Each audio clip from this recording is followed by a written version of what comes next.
I've loved dance from the time I was a 4-year-old, and that's where my heart is, and it's always been there, and it always will be.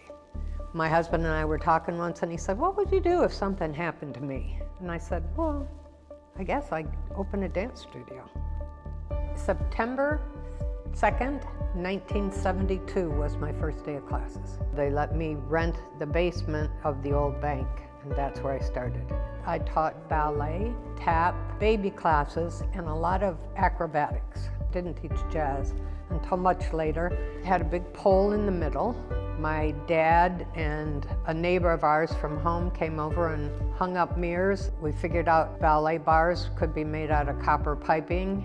So I waited until '74 and did my first show at Christmas. It was called the King's Christmas Party.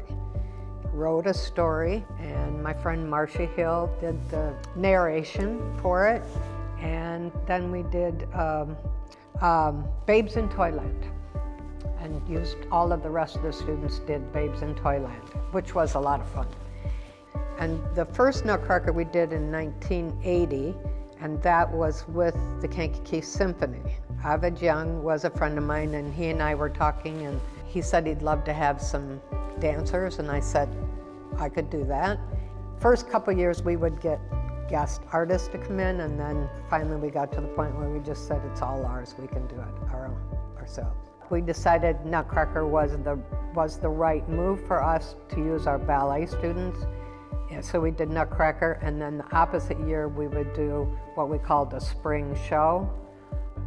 Oh, Amy worked for me in high school. She was a helper, we called them, and she knew she wanted to be a studio owner. So we talked about it through the years, and it was always just kind of understood when I was ready, she was ready. So she's always wanted it, and by golly, she's done a wonderful job. 25 years. Looking back to when I first started taking classes, I mean, definitely dance just became my world. The studio was my home. I was there every night of the week. If I wasn't taking class, I was assisting classes, but I really wanted to be just like Mrs. Aubry. I mean, from the way she dressed, to the way she cooked, to the way she socialized. So I think that I always admired her and what she did, and I just saw that being a role that would be just amazing. I don't know that I ever thought I could really fill those shoes because it was such big shoes to fill. It's definitely a whirlwind, that first year taking over. I kind of just had this feeling of, wouldn't it be so awesome to find one big location, and if I could find this old warehouse, and this was a location that was being renovated slowly, but kind of saw the possibility in it, and we had to completely build it out. It gave us the 3 teaching rooms. It's 7,500 square feet. We get to have the exposed brick and the character of the old building. Yeah, I think the studio's continued to grow in not only capacity, quantity of students, but also just in what we offer.